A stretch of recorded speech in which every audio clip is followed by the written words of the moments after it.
guys, and welcome back to Bikes and Laces. It is a Sunday morning and today I just want to do a really short vlog and do a little bit of a roundup of the Let's Rehab series.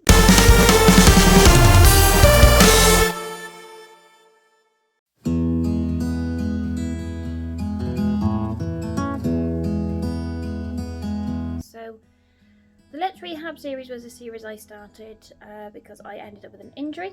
This was during kind of the end of lockdown, and the general story, it got better, then it got worse, and I'm still injured and still waiting on a diagnosis.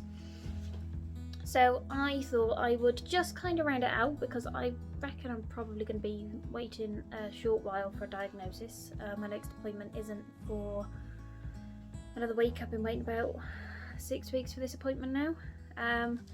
So I thought I would just do a roundup. I will do little check-ins on social media sites so you can see kind of how it's going, and you can still get tips and advice, and you can go and check back over the other videos as well.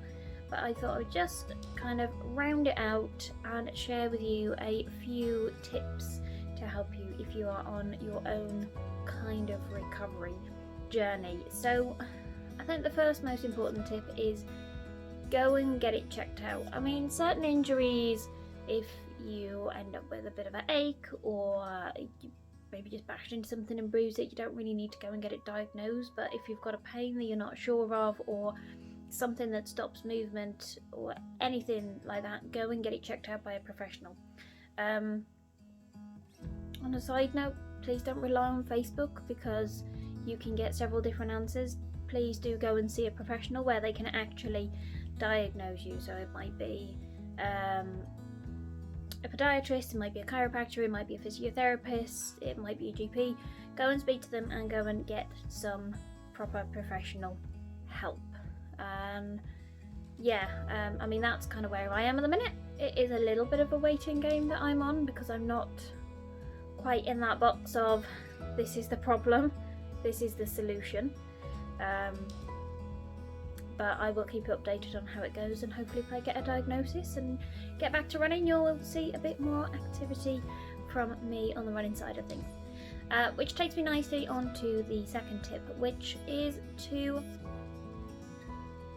have a recovery plan. Now, I don't just mean, put a plan in place and not follow it. Actually put a plan in, have it written down somewhere. My recovery plan is all through Training Peaks, and I can refer back to that. I've also got some bits in the calendar, such as the appointments and things like that. So have a plan, put it down, put it where you can see it. Part of my plan is actually at my bedside.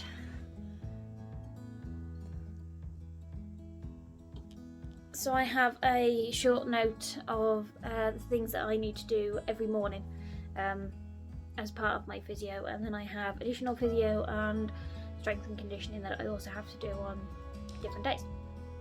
So yeah, make a plan, put it in place. It could be following a plan that's been set for you, or it could be just adjusting what you're already doing if it helps and if it doesn't hurt. So yeah, put that plan down, write it down, put it somewhere where you're going to see every day and follow it. The next one is to keep active and keep moving. So just because you can't run or ride doesn't mean you can't move. You would just have to find some alternatives. So for example, I can't run at the minute, but I can ride. I mean, not right this second because I have punctured the tyre again. So if anybody has any tips about how not to puncture the tyre when you're riding on rollers, please do drop them in the comments below. I've gone through several of Chris's inner tubes, as I'm not the team cyclist, so I don't have my own stuff. And we are in the process of trying to get some more, as I don't want to use like his last ones that he needs for when he actually goes and does proper riding and training. So yeah, so I can't run, but I have been riding on the bike, which I've been able to do mostly pain-free. Bits of yoga, bits of Pilates, strength and conditioning, but we've been focusing more upper body. And we've also started a bit of swimming as well, which is not my strong point. Any swimming tips? Drop them below. That might be an idea. If there are any triathletes who jump on and watch this, do let me know your swim tips. I might need them. I'm going to be trying aqua jogging. next week. Wish me luck. So yeah, keep active, keep moving. It might be that you go for a walk, but make it a structured walk. You might go for a cycle and you might make it an easy cycle, or you might make it a structured cycle. Just keep yourself active and keep yourself moving, because then you'll find it easier to get back into the running or the activity, rather than if you just kind of sit and do nothing. And I think the last tip or bit of advice I'm going to give you is to surround yourself with people who are going to support you. Now, I am terrible when I'm injured. I am so moody and so miserable, because there's nothing more frustrating than not being able to go out and run. Running for me is my outlet. It's my way to de-stress at the end of a week. And not being able to run makes me very moody and miserable. But I have a wonderful and supportive husband and teammate who is the team cyclist, and he is supporting me through making sure I'm doing my physio and all the other things I need to do to get better, and just generally being there when I need to have a complaint, which is quite a lot of the time. But also I have a wonderful supportive coach who is there to help me with the training plan and make it adaptive, and there has been more than one occasion where I've just sent him a whole essay on the fact that I am feeling frustrated and annoyed, and he's worked with me every step of the way through that. And there's nothing better than having people around you who are going to support you, as opposed to people who are just going to tell you to, well, get over it. So yeah, get yourself diagnosed, have a recovery plan, keep active, and surround yourself with people who are going to support you, because being injured and not being able to do the thing you love is really frustrating. So yeah, I think that kind of rounds up the Let's Rehab series. I will hopefully do a check-in at some point if I get more of a diagnosis, and maybe I will do a short check-in when I actually get back to running, which I'm hoping is sooner rather than later. However, time will tell.